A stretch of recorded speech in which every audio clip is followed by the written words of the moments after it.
ഇപ്രാവശ്യത്തെ സൺഡേ നമ്മൾ ഇവൻ്റെ അടുത്തോട്ടാണ് വന്നത്. വന്നപ്പോൾ തന്നെ ദീദി ചാമ്പയ്ക്ക പൊട്ടിച്ച ചാമ്പയ്ക്ക എന്നല്ല ടാമ്പയ്ക്ക എന്നും പറഞ്ഞിട്ട് തോട്ടിയായിട്ട് വന്നിട്ടുണ്ടായിരുന്നു. സാധനം നല്ല ഹൈറ്റിലായിരുന്നു. ഇതൊക്കെ എങ്ങനെയാണോ ഇതിൻ്റെ കണ്ണിൽ പെടണേന്ന് അറിയണില്ല. അങ്ങനെ എൻ്റെ ഉണ്ണിയുടെ തോട്ടിയായിട്ട് അവൻ കൊടുത്ത തോട്ടിയായിട്ട് ചെന്ന് നോക്കിയപ്പോൾ അവൾക്ക് എത്തുന്നില്ല. ഇവനാണെന്നുണ്ടെങ്കിൽ വൻ പ്രോത്സാഹനം.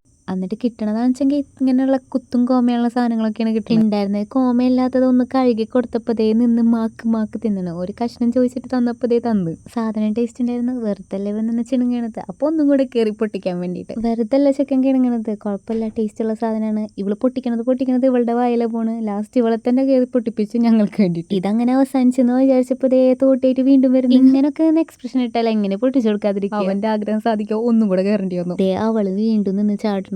അവൾ ചാടിൻ്റെ ഞാൻ തിന്നതിൻ്റെ ക്ഷീണം മാറ്റാൻ വേണ്ടി ചാച്ചി നല്ല കുഴിമന്തി ഉണ്ടാക്കി വെച്ചിട്ടുണ്ടായിരുന്നു.